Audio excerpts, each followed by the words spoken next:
Welcome to a battlefield cloaked in smoke and anticipation. March 1945. Somewhere along the frozen stretches of Eastern Europe, the morning fog clung to the trenches like a shroud. And yet beyond the mist, the German soldiers held their breath, unaware of the storm about to descend. They had faced artillery. They had weathered ambushes. But nothing in their grim experience could have prepared them for the fury that waited. In the hands of a seemingly ordinary force, wielding firepower that moved like a living tide, consuming all in its path. The earth trembled under the weight of unseen guns. Distant echoes of explosions rolled across the fields. A sharp wind carried the scent of wet soil smoke and cordite. Boots slipped in the mud. Rifles rattled in the hands of men tense with expectation. Yet the enemy thought themselves ready, confident in their line, unaware that within hours, their position would unravel. Before we begin, leave a comment below. Tell us where you're listening from. Note the time. Share the moment with us. Feel the anticipation, the dread, the strange quiet before chaos. Because this story is not just about numbers, it's about human endurance, fear, and the sudden collapse of what was thought invincible. March 1945. Eastern Front. Trenches carved into frozen earth. Smoke drifting over shattered landscapes. German infantry braced against an invisible hammer. While somewhere hidden by the fog and the chaos, Soviet units readied themselves. A tide of submachine guns, mortars, and relentless pressure. The kind of firepower that makes the bravest hesitate. The kind that leaves no chance to regroup. They had trained for this, or so they thought. They had drilled, fortified, planned. Yet even the sharpest minds could not predict the orchestration of steel strategy and sheer momentum that was about to strike. The battlefield held its breath, and so should we, because in the next 5 hours, 2 battalions would vanish into the smoke, and the meaning of advance would be rewritten. March 1945. The Eastern Front stretched like a scar across Europe. Frozen rivers gleamed beneath a pallid sun. Smoke and steam rose from shattered villages, each blast echoing like a heartbeat. A rhythm both ominous and inexorable. German trenches carved into the earth, reinforced with timber, and sandbags hunched soldiers like ants beneath a storm of unseen pressure. The wind whispered through shattered trees, carrying ash, the acrid smell of gunpowder, and the faint metallic tang of fear. Across the fields, the horizon was a blur of gray fog rolled in heavy curtains, obscuring movement, masking intent, yet hinting at the danger that prowled unseen. The terrain was as treacherous as the enemy within it. Shell-cratered earth made every step uncertain. Frozen mud clung to boots. Tangled barbed wire snared limbs. And the occasional ominous creak of a collapsing trench reminded them that the ground itself was no ally. Overhead, the sky was a monochrome canvas. Ashen clouds pressed low sunlight diffused through the gray, giving everything a ghostly pallor. The landscape seemed suspended between life and death, between anticipation and inevitability. German infantry lined the front, well-trained, disciplined, but stretched thin. Their eyes scanned the horizon. Rifles clutched tightly, helmets glinting faintly under the muted light. Officers barked orders through the mist, gestures, sharp voices barely audible over the distant thunder of artillery. The men knew the terrain had drilled for this exact scenario, yet confidence is a fragile thing when the unseen waits, and the unseen had its own calculations. Somewhere to the east, Soviet units advanced, their movements precise, coordinated, submachine guns, mortars, and support fire ready to unleash a sudden storm. Their doctrine emphasized shock speed and relentless pressure, And in this moment, every calculation, every mapped-out advance, every piece of equipment was poised to transform the frozen field into a crucible.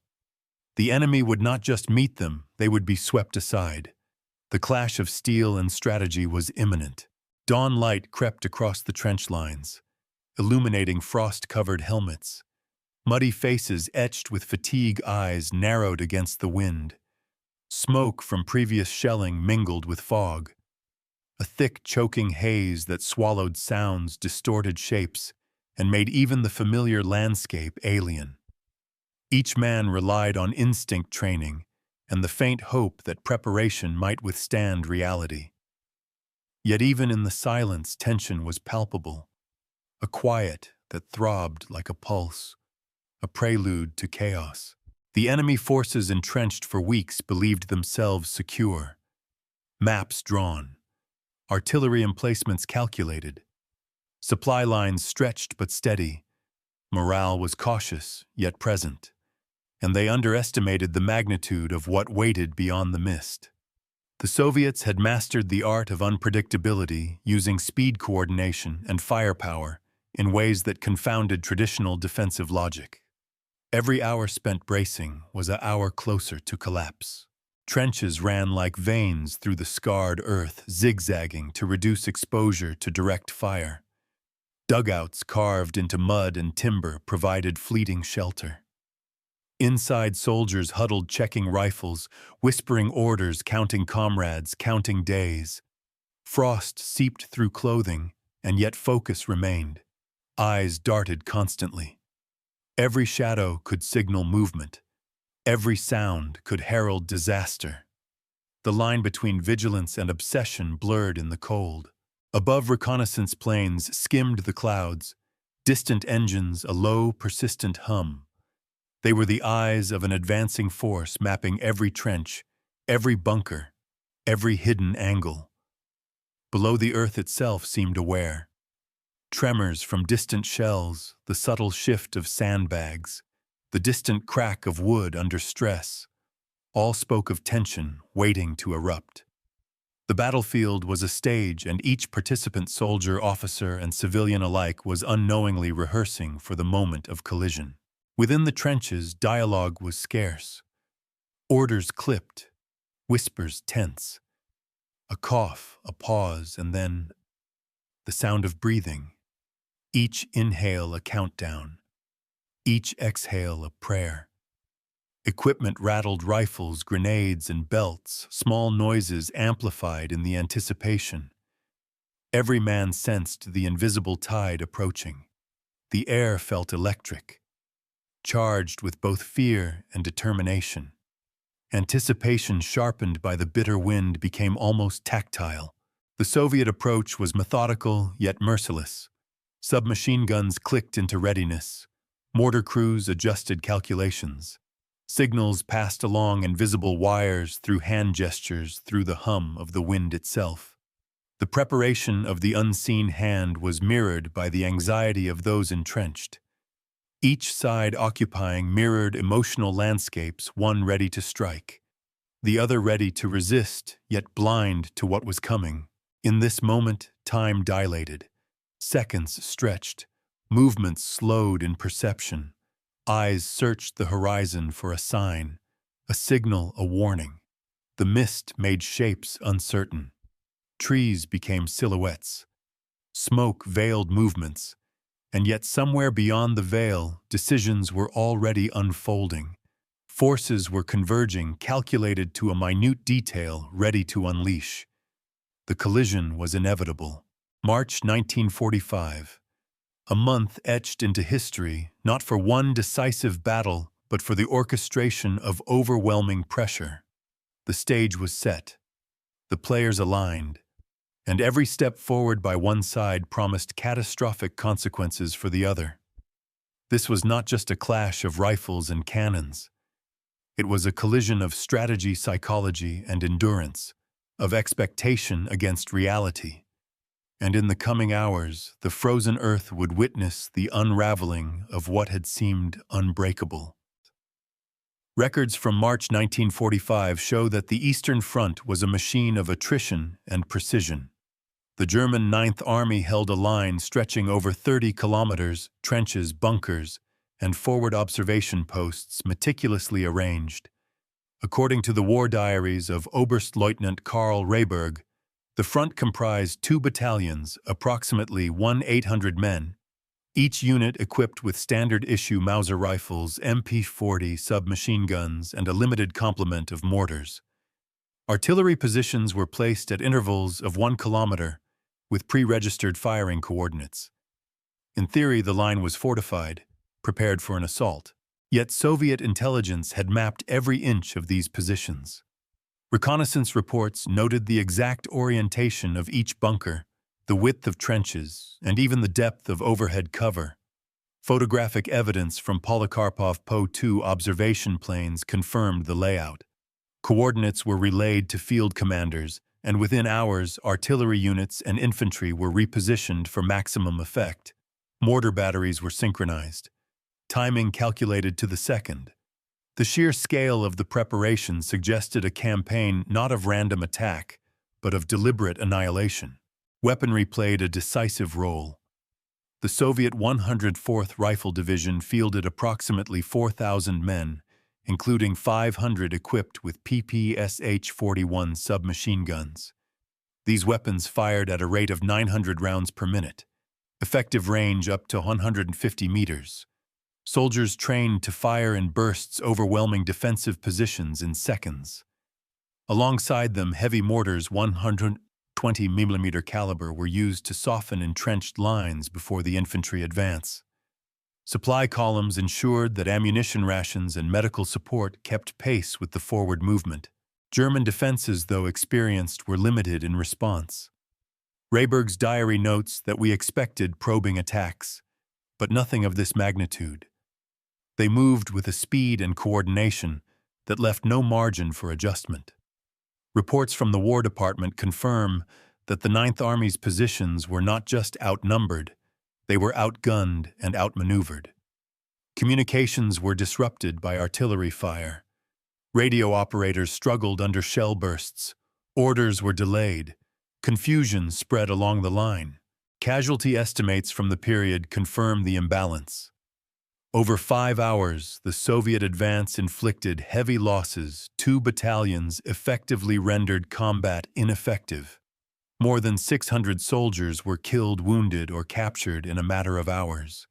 Field hospitals overflowed. Triage tents stretched along the rear lines. Stretcher bearers moved quickly, mud and blood mixing, a grim testament to the efficiency of planning. The speed and intensity of the assault left the German command scrambling. Operational reports also highlight the psychological impact. Trench morale plummeted. The continuous rhythm of incoming fire created a state of shock. Soldiers reported hearing movement where there was none. Shadows cast by smoke and fog magnified threats. The relentless pace of the assault prevented recovery. Defensive positions meant to hold for days collapsed in hours. Rehberg's notes repeatedly mention the unexpected ferocity and unreal precision of the Soviet tactics. Beyond human factors, material statistics tell a story of overwhelming advantage. The Soviets deployed 24 medium tanks in support, each weighing approximately 26 tons, armed with 76.2 mm cannons. Armor thickness allowed frontal assaults on bunkers with minimal vulnerability. Tank crews coordinated with infantry, suppressing machine gun nests and enabling troops to advance unimpeded. German anti-tank units possessed only a fraction of the required firepower. A handful of PaK-40 75 mm guns could not cover the breadth of the front. The imbalance in equipment magnified the human cost. Official records from the Office of Naval Intelligence and War Department archives describe the coordination as near flawless. Artillery schedules aligned to the minute. Infantry columns advanced behind creeping barrages. Machine guns provided suppressive fire. The effect was disorienting, with entrenched defenders struggling to identify the direction and priority of the threat. Simultaneous assaults created confusion, forcing fragmented units to respond piecemeal. The numerical advantage alone does not account for the totality of the collapse. Precision and timing amplified it. Even local civilian reports contribute to the factual layer. Villages near the front, evacuated or under German occupation, noted that the Soviet advance moved faster than expected. Supply wagons overtaken by armored columns, field hospitals set up and destroyed within hours, livestock and resources requisitioned efficiently, every action calculated. The battlefield was as much a logistical triumph as a tactical one.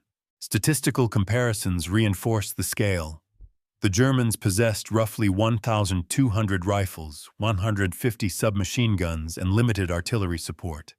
The Soviets, by contrast, brought 4,000 infantry with 500 automatic weapons, coordinated mortars, and armored support, effectively a ratio of more than 3-to-1 in manpower and firepower. Each calculation confirmed what observers would later call a perfect storm of coordinated force. Weather and terrain also factored into the factual reality. Snowmelt created mud fields that slowed German movement but did not impede Soviet mechanized units.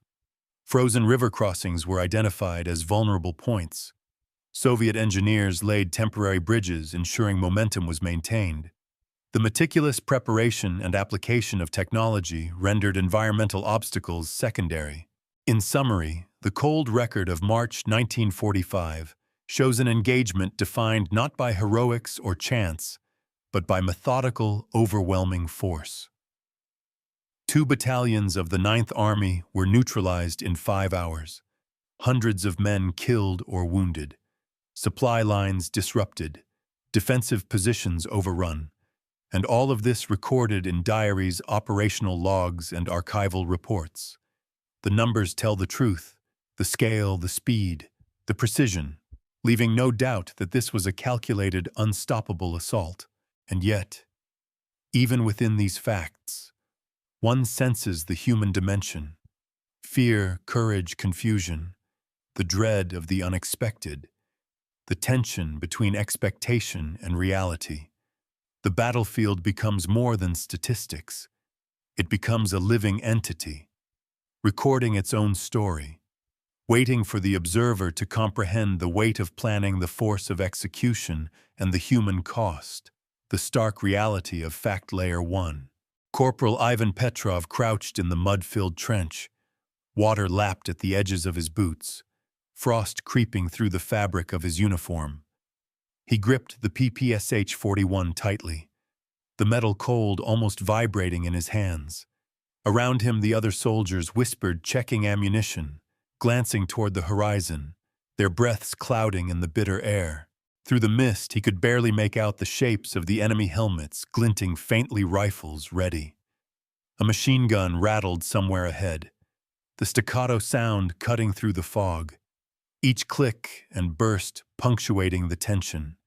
The battlefield seemed alive, a living entity of fear, strategy, and expectation. Ivan's heart beat in rhythm with it, slow, then fast, then frozen in anticipation. "Move. Now!" came the low murmur of the officer beside him, a signal barely audible over the distant thunder of artillery. Ivan lifted his head, peering through the fog. A faint shadow. Movement. He could not tell friend from foe. Every shape seemed imbued with threat. Every sound could be the precursor to death. And yet training took over. Instincts sharpened. He fired. Short, controlled bursts. The smell of gunpowder filled his nostrils. The report echoed along the trench, vibrating in his chest. Mud splashed as soldiers shifted, repositioned. Boots slipped. Rifles jammed. One man cursed softly. Another faltered. Yet the advance did not pause. The rhythm of movement was relentless. Artillery shells fell nearby. Dirt and timber exploded. A soldier's scream was swallowed by the cacophony. Yet Ivan pressed forward, firing, advancing. Each step measured against survival. The trench became a corridor of chaos. Bodies, equipment, and debris intertwined, Smoke coiled like serpents. The fog thickened. Vision narrowed. Shadows danced. And Ivan saw Lieutenant Sokolov kneeling, shouting instructions, pointing at positions, marking targets. Every motion deliberate. Every word a command. A beacon of control amidst disorder. Above, a reconnaissance plane hummed, its propeller slicing the pale sky. The faint shadow of its wings passed over the trench. Ivan caught sight of the tanks rolling forward, armored hulks cutting through the mud, their cannons flashing, suppressing enemy positions. The coordination was mechanical, yet terrifying. Infantry and armor moved as one organism, relentless, precise, unstoppable. A German soldier appeared briefly, firing from a crumbling bunker. The muzzle flash reflected in Ivan's eyes. He fired again. The man dropped. The trench fell silent for a moment. The lull was deceptive, broken only by distant artillery, the low thrum of approaching mortars. Ivan inhaled sharply, exhaled slowly, hands shaking, adrenaline mingling with fear. He moved again, each action purposeful, each step a negotiation with mortality. Nearby, Private Kozlov struggled to reload, fumbling with frozen fingers, cursing. Ivan reached out, handing a fresh magazine. "Keep firing. Keep moving," he whispered. The words almost lost in the storm of noise, yet they anchored Kozlov. A reminder that survival depended on cooperation, timing, trust. In this moment, humanity intertwined with machinery and fire. The trench's edge became a panorama of destruction. Bodies of men, broken rifles, splintered timbers, smoke curling into the sky, the ground slick with mud and blood. Every movement measured, calculated, yet instinctive. Ivan paused, listening. The distant murmur of enemy voices, the crack of rifle fire. He pressed on, crawling, rolling, firing, the rhythm dictated by the chaos around him. Suddenly a shell exploded nearby. Dirt and debris rained down. Ivan pressed flat against the trench wall, heart pounding, ears ringing. The world reduced to shapes, sounds, smells. Survival distilled to a single acute awareness. He spotted a wounded comrade, dragging him back toward the dugout. A fleeting act of mercy amidst the mechanized slaughter. The humanity of soldiers persisting even as the battlefield consumed all certainty. Voices from above, officers coordinating with artillery, intersected with Ivan's awareness. The timing of barrages, the positioning of tanks, everything synchronized. Each action compounded, a chain reaction, shaping the outcome even as chaos raged, and Ivan small in comparison, a single human figure in a vast orchestrated machine of war, yet pivotal, necessary, alive. The advance pressed onward. The fog shifted, revealing glimpses of enemy positions, flashes of rifle fire, tracers arcing through gray sky. A mortar round detonated nearby, dirt and fragments spraying like a silver mist. Ivan ducked, rolled, fired again. Movement became ritual, each breath measured, each heartbeat a drum in the symphony of survival. Hours passed in a surreal flow, minutes stretching, seconds punctuated by blasts, the human mind adapting to the rhythm. The trench itself felt alive, compressing, expanding, carrying the stories of fear, courage, and instinct. Ivan's focus narrowed, all peripheral faded. Only the immediate task remained: advance, fire, survive, repeat, and yet, through the chaos, moments of clarity. A glance at the horizon, a comrade giving a nod, a suppressive burst creating a corridor of safety. These small instances of control, of presence, became monumental. A human heartbeat against the machinery of war.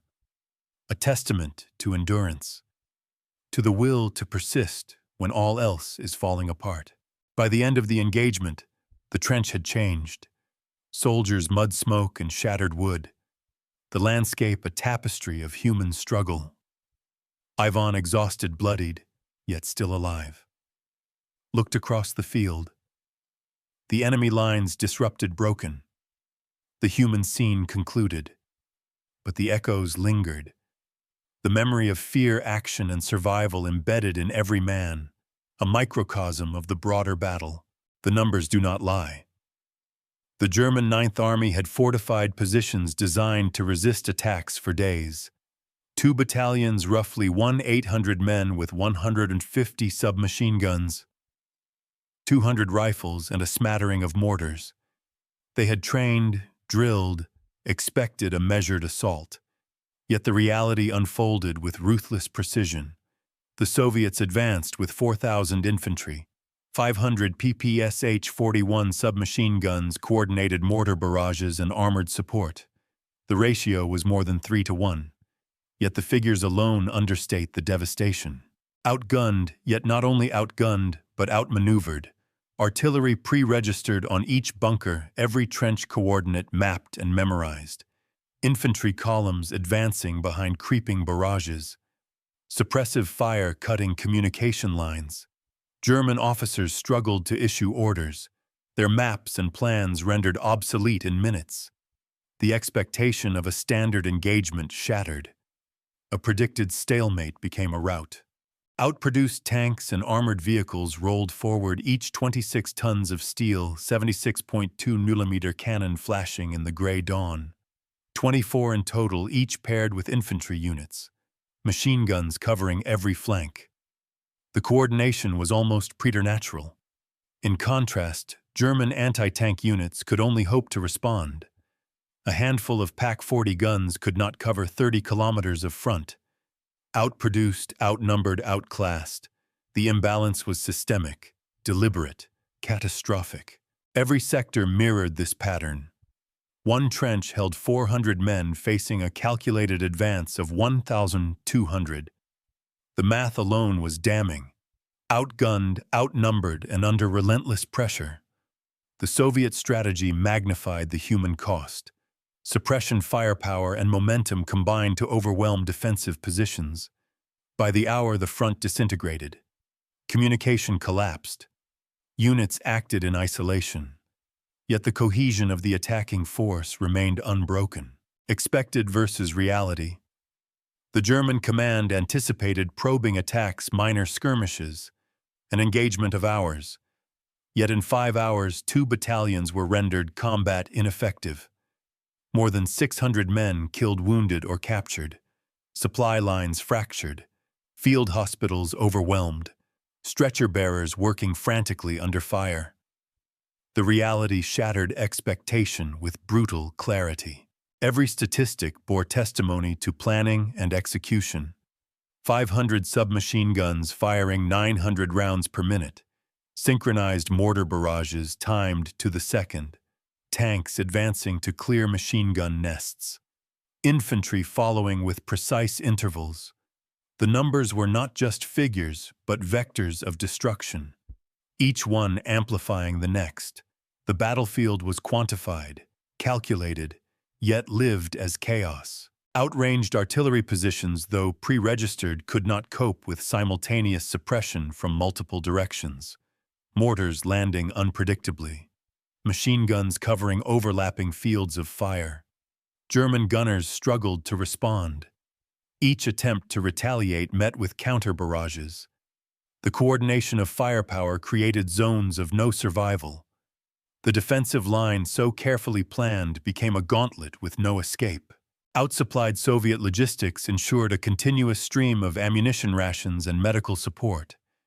Every step forward reinforced by material certainty. The Germans, limited by the sudden collapse of supply lines and disrupted communication, faced scarcity. Rounds ran low. Medics unable to keep pace. Every advantage compounded the imbalance. The outcome was predictable not just by courage or heroism, but by calculation. Cold, methodical, unyielding. And yet, amidst this systemic imbalance, human intuition played its part. Small tactical decisions by officers and squad leaders mitigated losses. A suppressed enemy position, a hurried retreat, the chance to regroup for a few minutes. These micro-actions influenced immediate survival, but could not alter the trajectory. The scale of disparity was overwhelming. The contrast was stark. Trenches brimming with men trained to defend yet falling back under relentless pressure. The advancing Soviet units maintaining rhythm coordination and composure. The battlefield became a theater of asymmetry. Predicted victory for one side crumbled. The other side's momentum became unstoppable. Every metric reinforced the inevitability. Even local civilians documented the aftermath. Villages noted the advance as rapid, systematic. Supply columns overtaken by armored units. Field hospitals overrun. Infrastructure seized. The narrative of combat extended beyond human observation to include the very land itself. The frozen rivers, mud-laden roads, and shell-cratered fields becoming instruments of calculation. Predicted collapse versus actual result. The German command had expected resistance, hoped to hold lines, even anticipated counterattacks. Yet the combination of human effort, mechanized firepower, and meticulous coordination created results far beyond anticipation.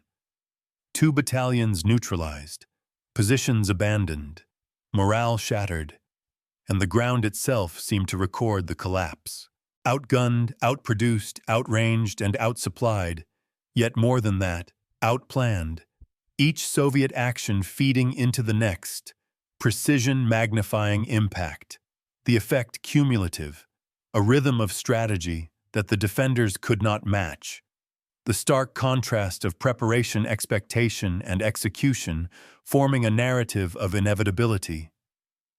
And still, behind every number, every statistic, human eyes perceived. Fear, courage, indecision, hope, despair. The human dimension persisted. A corporal firing bursts from a mud-filled trench. A lieutenant coordinating fire from a dugout. The rhythm of action intertwined with the mechanical certainty of fact. History recorded in numbers and names, yet lived in sweat, mud, and heartbeats. By the end of the 5-hour engagement, the facts spoke clearly. 2 battalions had vanished into the fog. Hundreds dead, hundreds more wounded, positions overrun. The German line fractured, supplies disrupted. The landscape, both human and geographic, permanently altered. Fact. Layer 2 confirms not myth, but reality. The scale of discrepancy, the precision of assault, and the overwhelming momentum left no room for debate. The numbers, the ratios, the coordination, these were the arbiters of outcome. By the end of the 5th hour, silence began to settle over the battlefield. Smoke curled from broken earth and shattered timber. 2 battalions had been rendered combat ineffective. The German line, once disciplined and fortified, now lay fractured. The surviving soldiers huddled in pockets, exchanging grim glances, listening to the faint echo of advancing forces, the rhythm of battle replaced by the drumming of fear. Reports from field commanders filtered back. Oberstleutnant Rehberg noted in his diary that the collapse was total, units disoriented, supplies cut, communications severed, artillery positions abandoned, every defensive expectation overturned. The sheer efficiency of the Soviet assault left them scrambling to regroup. 5 hours had reshaped the front. A measured, methodical advance had turned into a rout. Medical units worked feverishly. Triage tents overfilled with wounded. Stretchers lined the frozen ground.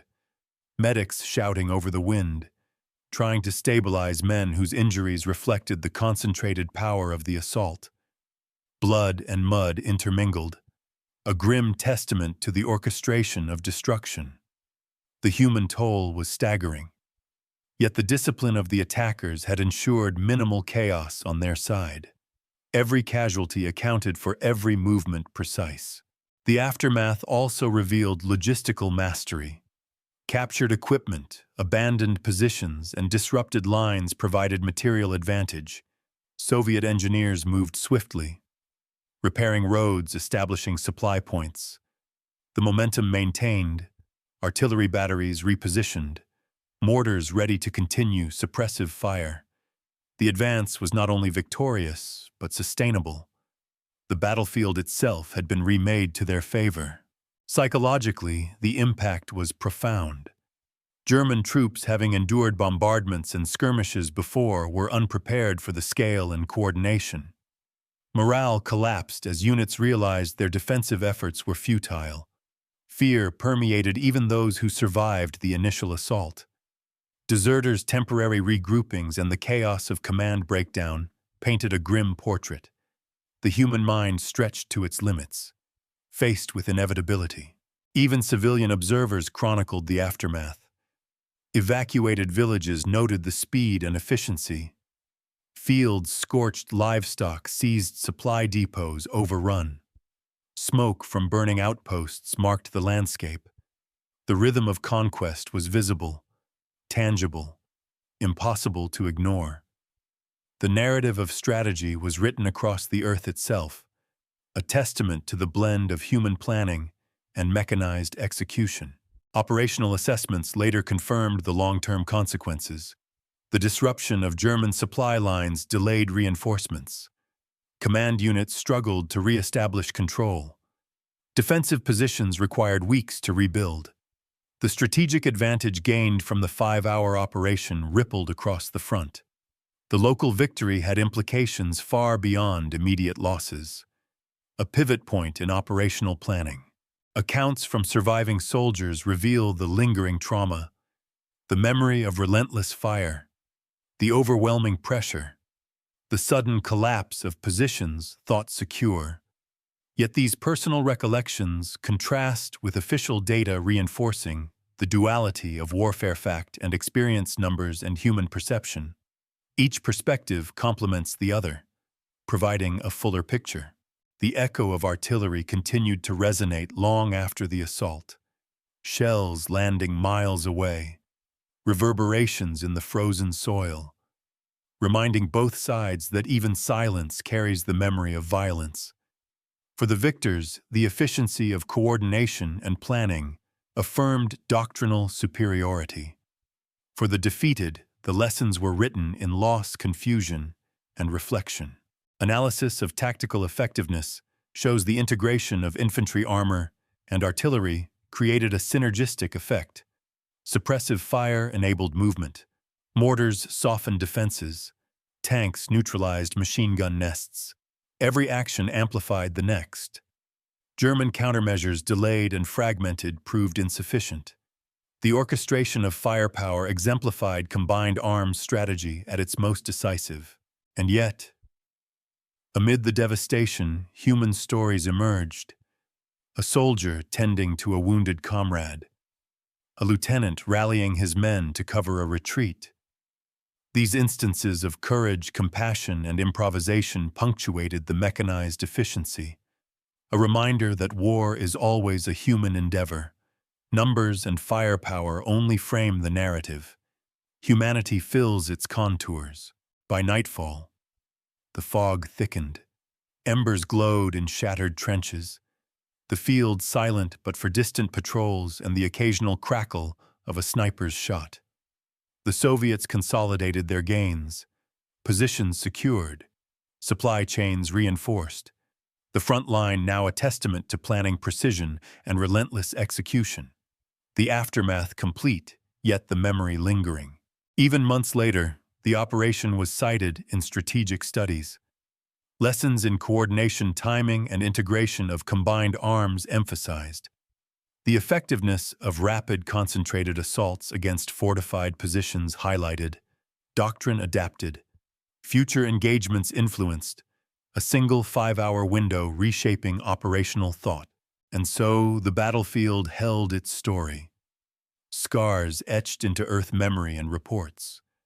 The surviving defenders marked by experience, the victor's precision celebrated in diaries, maps, and logs, the human dimension preserved alongside cold statistics, the echoes of 5 hours reverberating far beyond the immediate front, a testament to the immutable interplay of planning, execution, and consequence. Some lessons were written in smoke and steel, others in silence. The battlefield, scarred and smoldering, held memories that no map could capture. 2 battalions had vanished into the fog, positions overrun, artillery silenced, yet the echoes lingered, carried on wind, mud, and memory. Each crater, each shattered trench, a monument to human endurance, fear, and resolve. The sun dipped below the horizon, pale light spilling across the scarred earth. A few embers glowed in abandoned dugouts, frost settling on spent cartridges. The air thick with the scent of cordite smoke and earth. Distant forests, whispered leaves trembling in the evening chill. The landscape itself seemed to breathe, exhaling the stories of those who had fought, those who had fallen, and those who survived. What if they hadn't underestimated the scale of what waited beyond the mist? What if anticipation had met reality with foresight? Would the lines have held? Or would the outcome have shifted only marginally? Questions hung like the lingering fog, unanswered, and yet essential. For in reflection, history is both fact and conjecture, the space between expectation and consequence, the place where human decision, courage, and fear intertwine. In villages nearby, civilians emerged cautiously, surveying fields turned into a theater of destruction, fences broken, livestock scattered, smoke trailing from distant shell impacts. Whispers of soldiers' bravery, murmurs of horror, tales passed from mouth to mouth, growing in legend. The human imagination transforming fact into folklore, the narrative of war perpetually layered, fact and myth overlapping, indistinguishable to those who did not witness. Soldiers' diaries preserved fragments, a corporal describing mud thick as cement, a lieutenant noting the rhythm of advancing fire, medical officers counting casualties with meticulous detachment. Each account a window into reality, yet each colored by perception, by fear, by exhaustion.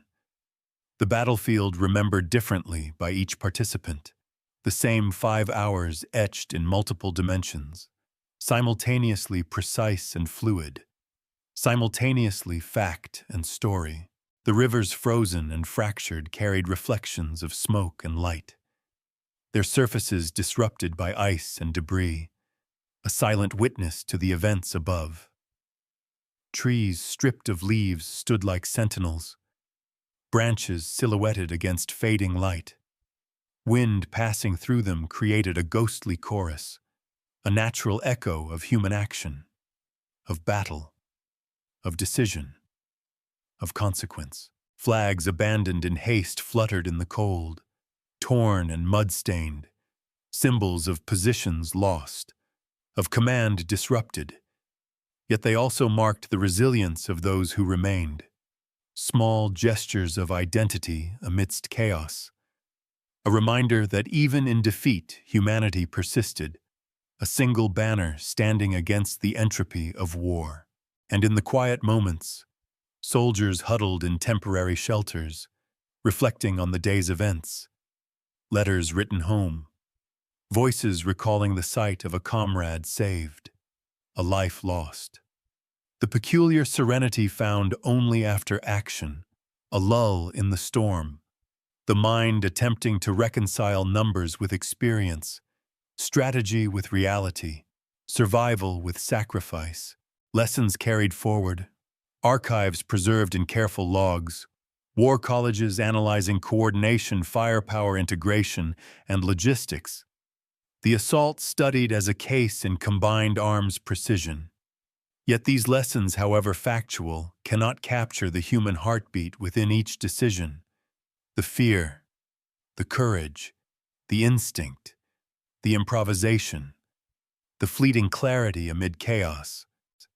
Somewhere the wind shifted, carrying a faint whistle, perhaps artillery still in the distance, or perhaps the echo of human memory. The battlefield a palimpsest, rewriting itself with every retelling, historians, survivors, and observers contributing layers, fact, legend, emotion, interpretation, all coalescing into a living memory. And so, as the smoke faded into twilight, as frost settled upon the earth, as shadows lengthened across the scarred landscape, the story did not end. It persisted in whispers, in reports, in memory, in the silent acknowledgement that what was witnessed shaped the understanding of what was possible, that 5 hours of concentrated force could rewrite the map, rewrite expectation, rewrite lives. The next story begins where the last echo faded, perhaps another front, another clash, another test of human will against machinery, strategy, and chaos. The pattern repeats, yet every iteration unique, every human decision irreducible. The battlefield always teaching, always observing, always echoing. And in that echo, one perceives the rhythm of history, the cadence of anticipation, action, consequence, the interplay of courage, fear, calculation, and chance. Monuments may crumble, flags may tear, men may fall, yet the echoes endure, fading, shifting, but never gone. We leave the field as night settles, shadows merging, smoke dissipating, the ground scarred, yet the story vibrant, waiting for those who listen, those who seek to understand, those who carry forward the lesson, that in war as in life the unexpected can overturn expectation, and that the echoes of action resonate far beyond the moment. The frozen earth keeps its secrets, the fog holds its stories, and the wind, gentle, relentless, indifferent, whispers them still, carrying memory across fields, through forests, over rivers, waiting for ears ready to hear, eyes ready to see, hearts ready to feel. The silence now is not absence, it is presence, the presence of what was, the weight of what remains, the hint of what is yet to come. And in that silence, we find both reflection and anticipation, the past informing the future, the echoes never truly ending, only fading into the next story.